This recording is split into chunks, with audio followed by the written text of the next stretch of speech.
Bye bye. Kiss bye. Muah. Muah, muah. Muah. Dadah mama.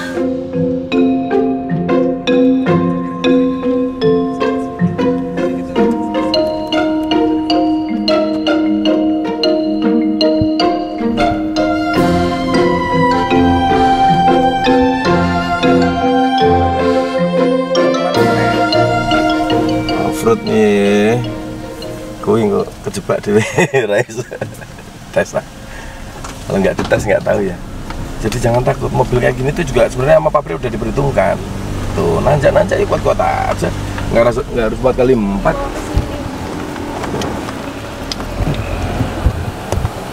Oh, fruit ah.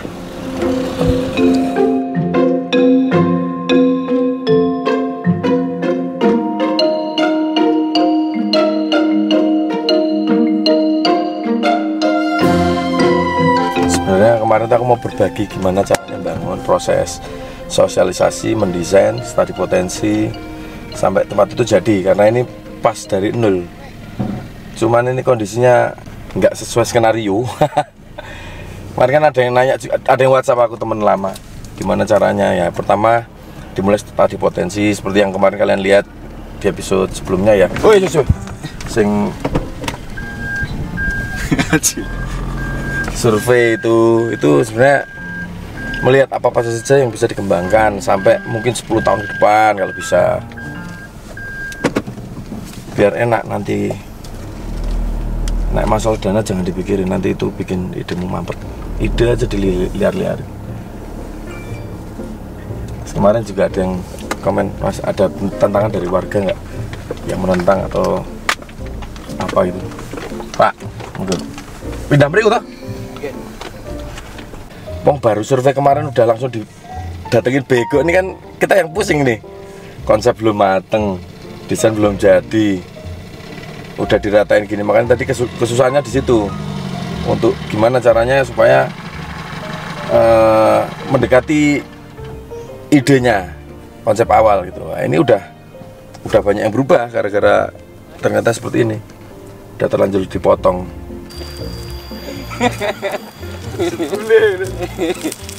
Sebelum miniatur. Ini malah gak nemu. Itu semene lah. Itu semene lingkaran semene gitu. Nah, balik lagi, apakah ada penentangan dari warga? Sejauh ini tidak pernah, karena memang kitanya yang diminta, dijebak bahkan. Dari dulu Tunggu Menora itu juga dijebak. Sekarang di sini juga begitu. Nanti ada lagi situ lain yang kita rahasiakan. Ya kita ikut alurnya aja. Penegasan sekali lagi, saya kesini bukan untuk menjajah nopo bodohin orang. Justru edukasi seperti ini saya informasikan atau sosialisasikan di awal supaya semuanya ben ngerti. Gitu. Dulu juga Tunggu Menora begitu. Dari Mas Melki belum tahu tentang saham, saya harus mengedukasi dulu supaya di kemudian hari tidak dipinteri wong, dihapusi. Kan sakjane iso wae Pak nek iki disewa. Nek disewa setahun semene itu lebih murah kalau bisnismen beneran akan melakukan itu. Karena dia tidak mengeluarkan budget setiap bulan. Nah, yang kita lakukan kan semuanya jadi terlibat, akhirnya jadi owner, jadi pemilik. Bapak akan menikmati apa yang akan terjadi nanti di sini. Nek berkembang gede ya kabeh gede, nek tidak berkembang ya bapak mboten rugi, wong tanahnya tetap. Pokoknya kalau memang warga setuju ya kita jalan, kalau nggak mau ya nggak mau juga, kita kan bukan menjajah ya. Mungkin ini nulung malah dipentong ya gah no. Ada juga beberapa lahan yang minta dikelola. Bisa Mas?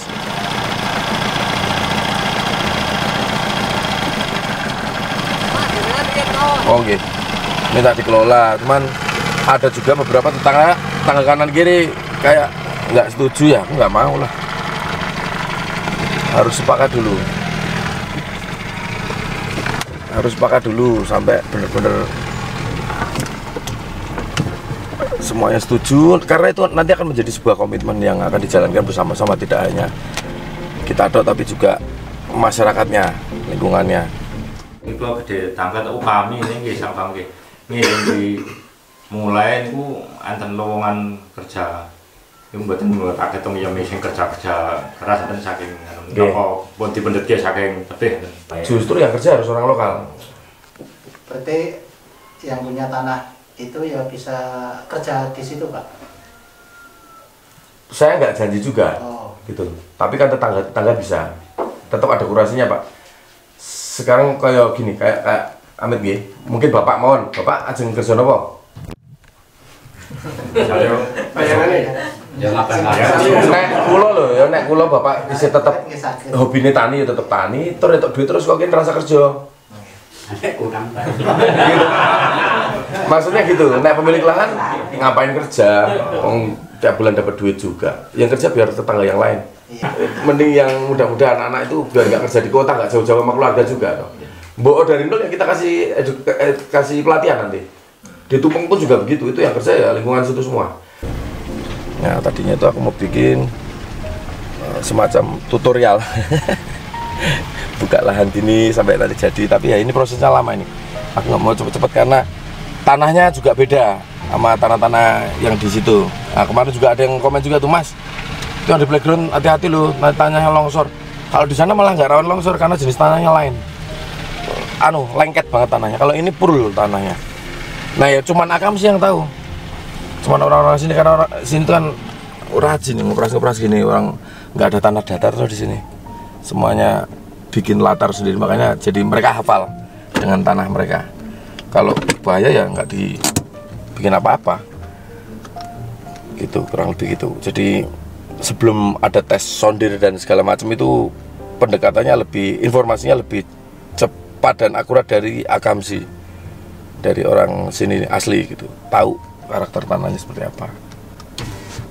Nah sekarang kita sosialisasi ide dan komitmen. Karena menjalankan wisata itu nggak gampang, apalagi kalau di desa yang sudah terbiasa ya, tahu-tahu ada orang baru masuk, pengunjung, nanti reaksinya harus gimana, harus saling menjaga, privasi juga dilindungi, tidak saling terganggu privasinya, itu kan harus dipikirkan baik-baik. Merupakan tindak lanjut pertemuan Singkolo wingi, tenggene Pak Soim, gitu. Ini sudah pertemuan merembukan musyawarah kaitan kalih pengembangan wisata wonten Watulawang. Nah, pun do sepakat kabeh intinya kerjasama sesuai kalih kerjasama dengan bagi hasil sesuai sing wingi pun tak wacake persentasene.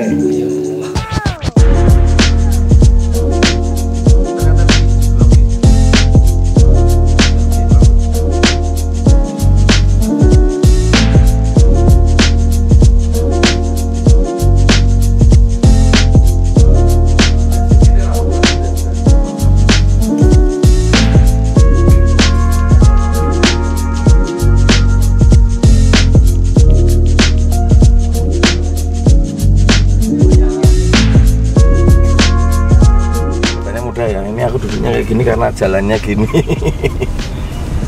Nanti kalian nggak akan tak izinkan untuk sampai sini pakai mobil karena butuh. Ini kan mobil sudah terbukti ya kuat, tapi belum tentu mentalnya tetap apa ya artinya.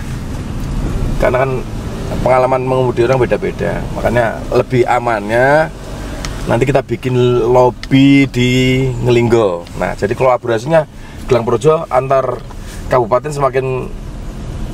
semakin kental karena lobbynya di sana, hotelnya di sini, gitu. Penginapannya di sini, lobbynya sana. Nanti dari sana di shuttle kurang lebih 10 menit lah sampai ke parkiran itu. Nanti parkirmu di sana aja. Sudah ada shuttle khusus gratis. Nanti juga bisa dipakai jalan-jalan keliling tempat wisata destinasi yang ada di sekitar sini. Gitu. Jadi staycation bener-bener stay. Nggak cuman buat tidur doang. Konsep makanan restoran kita nanti yang masak ya penduduk. Menunya tiap hari beda-beda, tergantung ibu-ibu A, B, C, D itu masak apa di rumah. Nah, buat teman-teman yang nanti mau bangun usaha wisata, jangan lupa juga untuk libatkan desa. Kan ada BUMDes toh. biar ikut bisa membantu dalam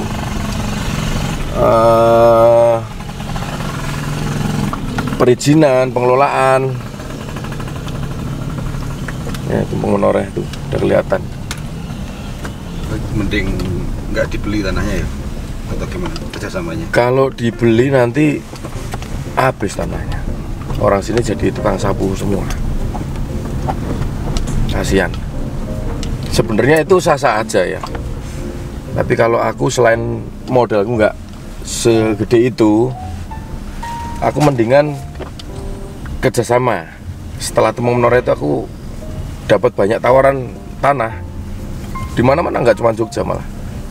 Artinya sebenarnya lebih berkah seperti ini kalau buat aku ya. Buat orang lain nggak tahu. Kalau bisnismen sejati mungkin nggak gitu kali. Karena hitungannya kan kosnya gede, wong profit sharing tiap bulan ikut ya, tiap besar kecilnya ikut terus ya, selamanya toh. Kalau lahan itu kamu beli kan berarti ya duitnya buat kamu sendiri. Tuh, disewa juga gitu. Biasanya pada nyewa supaya ya hasilnya dipakai buat diri sendiri. Kalau aku nggak bisa, harus melibatkan orang banyak supaya doanya juga banyak toh, banyak yang doain toh. Rezekinya jadi lancar wong. Sing ngomong ini.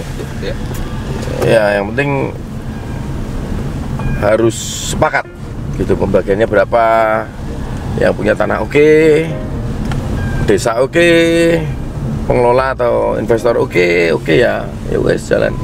Dijalani sesuai dengan akad. Itu adil namanya.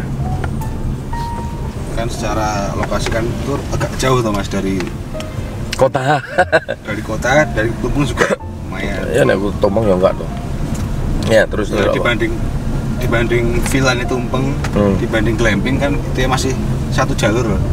Nah sana kan ibaratnya agak keluar gitu tuh. Iya. Kok bisa optimis itu? Lah makanya tadi aku ngomong, kelemahannya juga harus dipikirin, harus jangan ngomongin potensinya doang. Kelemahannya opo? Karena kelemahan itu nanti bisa jadi potensi juga menjadi konsep yang unik. Contoh, nah ini kita sudah sampai lobinya. Oh. Mas Edi numpang muter. Ini lobi, ini parkiran. Itu kan rencana Black kan. Semua orang sentralnya nanti di sini. Check-in, tinggal di shuttle ke sana. Beres. Dalam perjalanan itu, perjalanan yang kita lewati itu indah loh. Buat kamu sih mungkin enggak, karena kamu terbiasa. Buat orang kota indah banget. Tuh. Mas Mel. Nanti bisa saya kena gangguan. Rekam sih. Dicegat preman opo? Walah. Malah lupa janjian sama Pak Dukuh untuk kelanjutan sini. Ya, ini kita sama dusun beda lagi. Kalau tadi sama perorangan, desa dilibatkan. Saya tak sambungin nanti ya.